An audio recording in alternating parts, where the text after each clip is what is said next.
Greetings everybody, this is Sabin Dimitrov, aka Against for the Astral Wolf, and I wanted to show you guys what Shockwave on Vega can do. You see, Dragon Slayer is a pretty good commander.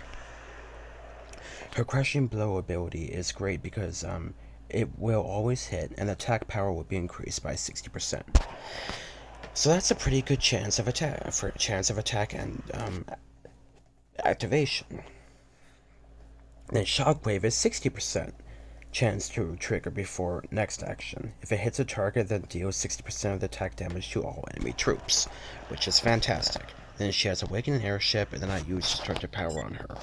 But the problem is that she needs penetration to actually get through enemy shields and stuff, so that makes her a little more frustrating to deal with. And you want her to have as close to 100%, if not more, of penetration. So one of the reasons that I like Vega with Shockwave much better is that Shockwave has a 60% chance to trigger, and he can do 14% of the attack damage to all enemy troops. But the Awakening Airship is 75% before action, attacks all enemies except for target damage, which is 30%. So you have two abilities that can attack all soldiers on the map. And on top of this, Breakdown actually activates at a 40% chance. And this one will always hit. This disregards targets 120% defensive buffs. So this one is pretty much penetration, 120% penetration, because defensive buffs or damage reduction buffs are pretty much cut down by 120%. And then the quick replenish is pretty nice because this will actually allow him to replenish soldiers and health points. And that's actually a pretty decent ability.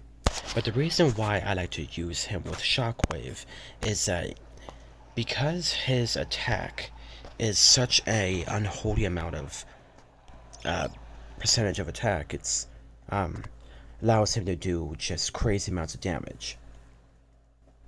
As you guys can see right here, the total attack is 999.3%.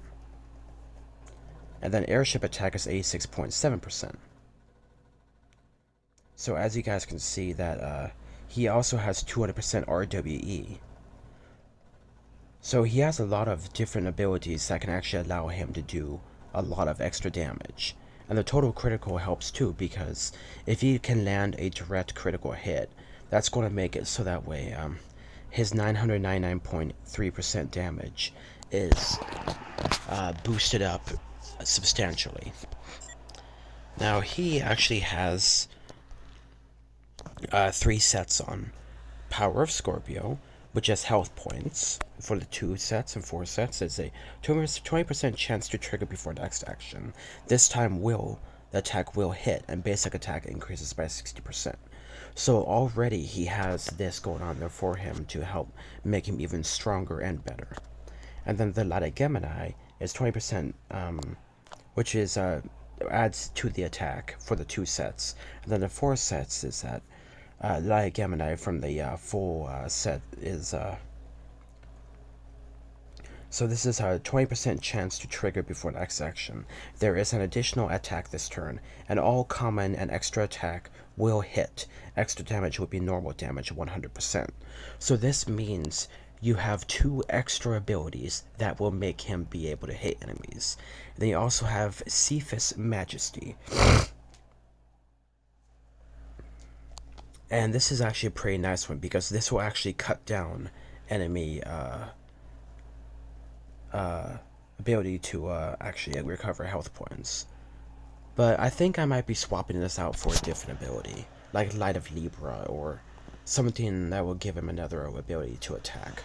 Because Cephas does a critical wither, but he's usually a 1-slot commander, so I don't usually really need this Cephas Majesty, and I might be swapping out for something else. But This will make it so that way target's defense on this attack would be decreased by 100%. Until the activator's next action, they will not be able to recover health points. So that's fantastic if you have this for like commanders like Rogers, who can go for multiple rounds, but since Vega is a full attack commander and I use him for slot busts, I don't think I'm going to be using that, and I think I will be swapping that out for a different piece of armor, a different set. So, where were we? Here we are. So I want to show you guys how my Vega works with his shockwave ability. So as you guys can see, he didn't get that full attack with the awakening airship, so the shockwave came in and cleared the board. As you can see, shockwave came in here as well as cleared the board. So that's absolutely fantastic. I'm going to play this through again, but slower, so you guys can see what's going on. So my heroic charge is 35%, so he has 10.5% attack, you know. So you see, you don't get any awakening airship, but this will make it so that way, the shockwave makes it so that way it comes in clutch. So if he doesn't get the awakening airship, he always has a shockwave. That was what makes him a absolutely devastating commander. And this is Reinhardt, a really annoying commander that pisses me off. This time we have Awakened Airship, Quick Replenish, Breakdown, and Power Scorpio, and Shockwave. Reinhardt is a really mean commander, and I hate that guy so much. So having Shockwave cleared him out when the normal basic attack didn't do anything. This is only level 14. Level 14 Shockwave. So if I can get Shockwave to level 30 for Vega, this will make him just an absolutely devastating commander and a single slot bust commander. Because if you can land a solid hit with level 30, you know, here, check this one out. And then these guys get cut down by 10 soldiers. And these ones are really high health point ships. The reason why I use the Origin is because of its Terror Space. Terror Space is a wonderful ability that allows him to do tons of damage, which is, it's kind of like Death Rattle, or kind of like it's like a lot of Gemini, but based on the health points of the enemy of your ships. So that is why Rogers does a fantastic job when it comes to going toe-to-toes with big ships. So as you guys can see, I'm trying to get Vega more abilities that will allow him a guaranteed hit, even if they have less of a chance of actually being activated. Because 20%, 20%, 20%, 20%, 20%, that's 80%. Actually, no, that's 100%. So you're almost guaranteed at least one ability that will hit, that will be able to be activated. So as you guys can see, his Shockwave ability doesn't always hit because he doesn't have the best accuracy. So I make up for that with his abilities. So as you guys can see, even though I took a couple of hard hits from this guy, you know, if she hits the Ether de Jinn, their shield nullifies all of her effects, making her pretty much worthless when it comes to trying to attack my ships, because their shield is able to actually hold well, as you guys can see that the Shockwave actually did that right here, but you guys can see how that all worked out.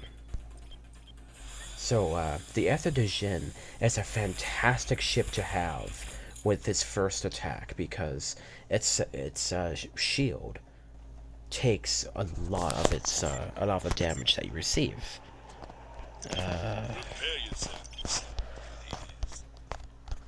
So I like to use these for Rogers. because these are, after hitting the current target, inflicts additional damage on the target equal to 20% of the initiator's current health points. So these guys already have like 240,000 health. Then multiply that by like 2,500%. That's multiple millions of health points. And that's one of the reasons why Rogers is fantastic, or Orochi is fantastic for these ships, because their damage, if they hit, is unparalleled. So 20% of the initiator's current health points, you're doing almost 1,000,000 damage just by that single hit. And that is phenomenal. Then for Vega, the reason why I use the Ether de Jin is after hitting the current target, it receives a damage absorbing shield that absorbs damage equal to 50% of the damage dealt. And these guys actually have a increased damage. So you guys can see that their attack is 3360 plus, no, it's 2100 plus 3360. While these guys is only 1600 plus 2580. So these guys have a much higher attack, but less defense. So if you actually know how to set up your soldiers, these ones are amazing for Rogers because of their very high defensive and offensive capabilities, especially if they hit. Because this part makes up for their missing attack power. And then the Ether de Jin is fantastic for, for those one slot busts. Because if you can get one or two of your slots in there to really land a solid hit on the enemy, you can do unparalleled amounts of damage. And if they try to release a really mean commander against you like Dragon Slayer, her attack will be completely nullified, allowing you another chance to attack because of the ether impact and the damage absorbing shield, which is phenomenal. So it's actually a fantastic way to set your soldiers up for the long run so you can actually be the most effective. Now let me see if we can actually have like another example of that. The Star Sea Conquest. Whoops. Now, mind you guys, I'm dealing against max level players here. So considering I'm even able to, do as well as I am, I'm very happy with that. So, it is what it is, guys. But let's go take a look at one of these. Just refresh this. And let's attack this guy. Pay attention to my commander's abilities. So, even though he took a lot of damage on that one hit, his Awakening Airship did a lot of damage to the enemy. Now, this guy isn't doing too much. So his Awakening Airship ability pretty much cleared the enemy. Now, he's probably going to lose to this commander if he doesn't get a good hit. But, as you guys can see, that Shockwave ability came in clutch and saved him from certain defeat. This Gilly was a huge enemy, and if my commander if Vega did not get a good hit on that, that would have caused catastrophic damage to my own ships. So we were actually able to cut him down to size pretty darn quick. And like it is, that's one of the reasons why I really love Vega, because Vega can just do unholy amounts of damage. And if you know how to set up your stuff, you can actually really be able to land a solid hit. That hurts. But, we can actually cut this guy down. Holy balls. This is painful. Oh, this hurts. So now we're going to see what happens with Rogers. Rogers, unfortunately, had his ability absorbed, which is the... So we're going to have to use... So as you guys can see, this guy has a ridiculous amount of attack. So because of this, my abilities are making it so that way he can't hurt me as much. So my strong shield makes it so that way I can't take damage from him. Because even though he's using steam cannon and all that, my strong shield for my artificial intelligence is protecting my ships. So yes, I lost about maybe seven ships. Even though he's launching just devastating amounts of damage at me, you guys can see that even though he's trying to absorb my hits, every time I go through 6 rounds, I'm increasing my attack. His ability, Tyrant Cometh, if I remember right, and See of His Majesty also increases my attack power. So even though I'm taking hits, he is actually losing a lot of his ability to fight because I have pretty much leveled the playing field, and he's trying to hit me with everything he has. But because of my airship's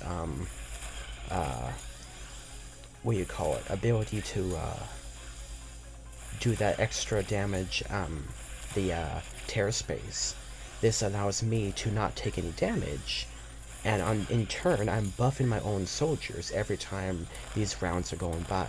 So every time these 6 rounds go by, my airships are getting massive buffs to the defensive and offensive capabilities. Now as you guys can see, even though this guy devastated my Vega, who is like 3 times bigger than my Rogers on the other hand is doing just unparalleled amounts of damage despite, having to go multiple more rounds against this guy. But that's okay. That's perfectly fine. And the reason why is because, wow, this guy's, he's absorbing the hits to his, to his arc. Oh, I think this is like one of those like weird, I forgot what it was. I'm sorry. I know that is like a weird, it's either a glitch or there's like some kind of equipment piece in the game that makes it so that way you can make your arc much harder to hit. The problem is that you lose all your soldiers that way. But as you guys can see, I have cut him down complete to size and he has nothing. And now all I have to do is just work on through, activate another strong shield, and there we go. And you see, I won. Now, even though his arc was still there, I won because of my soldiers still being there and all of his were lost. So you guys can see how effective a solid and strongly built Rogers and Vega can be. And it's really, really cool because you can really make a nasty soldier, or a nasty commander and crew, just by knowing some of the basics. Now, I was taught by some of the absolute best in the game. One guy named Hawaiian, and the other guy named Owl, Sir Owlington. These two have really helped me figure out what I need for my soldiers to just be, devastating against the enemy. And I'm very thankful for their input. These guys have given me wonderful tips, tricks, tools, and amazing things that make it so that way I can, excel. So, if you know which kind of soldiers to use, you can really make yourself an absolutely devastating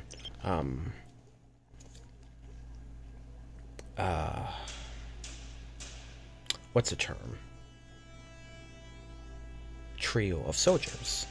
Now, unfortunately, Dragon Slayer, she's kind of my backup commander. She just is kind of the kind of giving us whatever's left. But yeah, as you guys can see, I'm trying to work on getting more Ether de Jin, so that way I can get 716 Ether de Jin. And every time my Vega grows, I'll just give it a little bit more Ether de Jin, so that way at least the front row is given what is needed. The back row I don't really care too much about, but I always want to make sure Rogers has all of the origins, because the origins in particular are essential for Rogers. Now, I've heard that the Mirages are pretty decent ships, but they aren't. They don't really seem to be worth it that much. And I'm trying to save up my stuff to get the more advanced ships. But yeah, so as you guys can see, it's kind of cool being able to have a really strong commander. And yeah, so this guy has a crazy amount of attack, and that's why I like to use Shockwave, because this is the total attack damage done to the enemies. So right now it's only 14%, but if we can get upwards of 30% for Vega being able to absolutely just crush the enemy, this will clear entire boards and do unholy amounts of damage against the enemies. Because max level commanders, yes, they have all their equipment and stuff max, yes, they're a lot stronger, but if you can land one solid hit against them, you can make it so that way they regret ever going against you. You don't always have to be big to be powerful. What matters is that you know how to play. And that's one of the reasons why I have absolute defense on Rogers, because this is a passive skill. This means this is active from the first move to the very last move. All of my ships, every second of the battle, has the final defense increased by 6,000. And that is phenomenal. And on top of that, I can also get 600% more defense for my Rogers. So if I ever go into a global campaign where we are fighting against other players, I can, awaken this and, to like RWE or dodge or critical weather, since we can effect, and we are now active for defense. So this will make it so that way uh, all of his combined defense, all of his combined, health points, everything is just, boosted up. And his defense is already 600%. So now we are at 1,200%. And that is amazing. And then, so that's 1,200%. Then you have this. And then that's plus 6,000 right there. And then on top of this, yeah, the Tyrant Cometh is every time that's activated, that makes it so that way his damage, his attack and critical. Oh, so next attack will hit and be a critical, and attack will be increased by 240%. So even though he will have to skip his first attack if he does that, the next attack will just be ludicrous amounts of damage. And then the defensive stance makes it so that way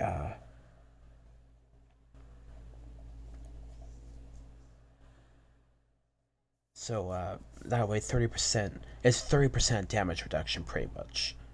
So this guy is set up for the long run of just complete defense, which is phenomenal. And as you guys can see, we have the total damage reduction and health points, and then we have the health points, defense, and dodge. Then we have attack, health points, and defense, attack, health points, and defense, health points, and minimalized minus attack. And then on top of that, get out of here. Piss off. Go away. There we go. Let's see. AI1.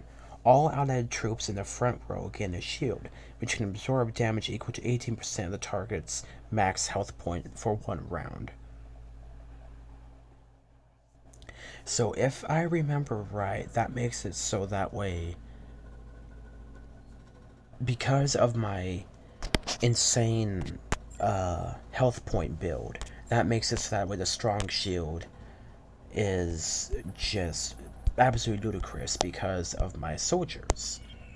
And since I'm using the Lucifer Arc Hole a lot of the time, we have resistance 15%, so that means we have 15% less hostile effects of other enemies against us. And the damage reduction is 5%. So we take away 5% of all damage against us. The defense is already 58%, dodge 58%, and health points 116%. And we have lots of resistance weaken effect. So that is absolutely wonderful when you are trying to go for a defensive wall that holds off the enemy so well. And on top of that, for Vega, for Dawn, that's 15% penetration. So you already have penetration added onto his breakdown. And the critical is 87%, critical damage is 145%, accuracy is 87%, attack is 58%, and strength and weaken effect is 29%. So these two arcs are phenomenal when you are trying to go for a really strong commander that can just dish out the damage. And I don't want people to know what I'm using, so I do this. I use a Cosmos. So despite get over there. Despite all the stuff that I'm using, you guys can see my ship. You can't tell what arc hull I'm using, so you can't tell what commander I'm going to be using next. I could send a Dragon Slayer at you, and you wouldn't know what I'm sending at you. I could send a Sister Wolf at you. You wouldn't be able to know what's coming after you. And then on top of that, whenever I go into these battles, I can do health points. So my health points can then be increased by 10%, and my attack points 10%. Soldier defense 10%. Accuracy 10%. Dodge, I could do the super dodge 20%. The critical, super critical. So yeah. So that makes it so that way I can actually really give these people the what for. And then on top of this, because I am revered, the passive ability is attack 30%. So all of these abilities feed into each other to really help out Rogers and Vega in my group. One extremely defensive commander, one extremely offensive commander, and one commander to get rid of Reinhardt, my most hated enemy commander that I hate with every fiber of my soul and wish for nothing but the worst of Reinhardt. But yeah, so Dragon Slayer is quite nice because I like to use her to piss off enemies. Yeah, do that, do, and boop. There we go. So yeah, I'm thinking about swapping out Black for Orochi because I almost have Orochi to level S, and Orochi with Pounce or one of those different abilities will make him a wonderful commander to use. But I want to get him to level S first. This bad boy right here. I shouldn't have used as many medals as I did from him because I would have already given him to level S, but that's okay. We are very close for him to be level S, and then we can have him be kind of a secondary defense commander. So primary attack commander, Vega. Secondary attack commander, Dragon Slayer. Primary defense commander, Rogers. Secondary defense commander, Orochi. And then we can have Sister Wolf to piss off everybody else because, first of all, she's awesome. Second of all, her set, she has two abilities for 100%. And, you know, I'm usually a main airship guy. So, for her, I use these. Because since all my technology and research is in airships, and since the tier 10 Cyrus can use walker abilities, that will actually allow her to use airships, even though she's a walker commander. And because of that, right now I have 3 out of the 5 pieces of material that I need to make her extra mean. But as you guys can see, I have some penetration and attack. I have attack and penetration, But you really want the skills trigger rate. Now, really, the skills trigger rate isn't really much that needed because both of our skills are already 100%. But when you're going against Orochi and other commanders and stuff like that, you want corrosive armor. But when you're going against Reinhardt, you want to have steam cannon. Because steam cannon, if I remember right, rips away their ability to get health back. But yeah, so it's actually a fantastic commander, and if you know how to get her set up right, you know, you have yourself a pretty nasty commander. I can't wait to get her to level S, because once we have her to level S, those airships I have are going to be able to use Awakening Walker, which will allow them to attack everything in the front row. You see,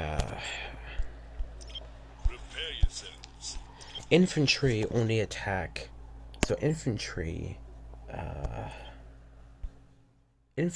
only attack from the Ether de Gen to the Origin in the first row, while walkers, no, I mean the first column, the column of 2, row of 3, board of 6.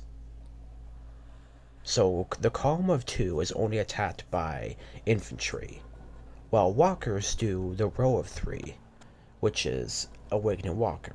And then airships have attack everything on the board, and they are the most overpowered troop.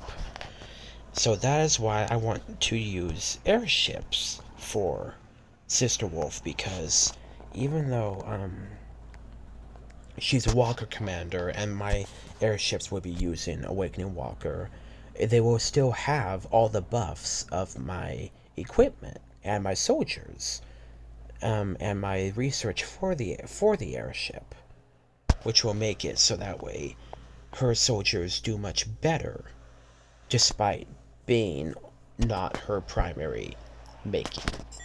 That's one of the nice things about having advanced soldiers, guys, because you're gonna have soldiers that do really weird things. These guys can use airships and Walker, airships and Walker, airships and infantry. And then, as far as I know, these other guys can't do that. But yeah, I just figured I'd give you guys some really cool insight on on the way I like to do stuff, and it makes my commanders and my setups much more difficult to deal with. Now they aren't always successful, and at times I've had failure, and I've had to heal up from that. But because of that, because of the way I do things, it is very unorthodox and catches a lot of people by surprise. So like it is, guys, you know, I just figured I'd show you guys kind of some of the really cool stuff that I like to do. And that's one of the reasons why my guys do as well as they do. And I'm very proud of these guys. And unfortunately, I don't have all these soldiers enough to fill up the entire board with these 3 main commanders. But as you guys can see, even still with the small amount of soldiers I have, well, smaller amount of soldiers I have, I can still do an incredible amount of damage against people in the game. That is why I'm trying to do the peak contest. And as you guys can see, I am currently level 24 in the senior division out of 4,000 players, if I remember right. It's stupid, but it's a crazy amount because you go all the way down here. Blah, blah, blah. And I think everybody under 1,000th place doesn't get anything. So, if I remember right, by what the developers told me, there's like 4,000 people, or all the people in the senior division at least, that you're going against. So when you're going against people who have max level commanders, and you don't even have one max level commander, and you're already doing 24th place for this entire month, that's really freaking good. That's phenomenal. And I'm very happy with how far I've come because of this. And like I said, shout out to my beautiful friends, Mr. Hawaiian and Mr. Owl. They have given me wonderful insight on how to make my soldiers better and stronger and effective, and to find ways to crossbreed commanders to still make them be effective despite them not being originally made for airships. But yeah, I just wanted to give you guys kind of some of that nice insight, something for you guys to, just enjoy. And if you guys ever want to get started in the game, just focus on what you need to do. If you want to build a really strong Vega like this is the equipment you're going to need. Devastation Helmet. You're going to want the Pioneer, Titan, Ambition, and Overlord. If you want a really strong defensive commander, Beetlejuice, Antares, Assault Shield, give it to the Valkyrie, and AI-1. And if you want to have a decent Dragon Slayer, Tanglang, Acrid, Shadow, and Fearless, because you want that damage reduction and all that penetration, and it's really nice stuff. And she can use Longevity. And then if you guys want a good Sister Wolf that can go against those really big commanders that like to piss around with a tier 2 and really mess you up, you want to do Fire Spirit, Ambition, Lucky Naughty, and then you want to do two Titans. You don't want to get these, you want Titans, because that boosts her attack. And she is nice, and because she can use Counter Striker.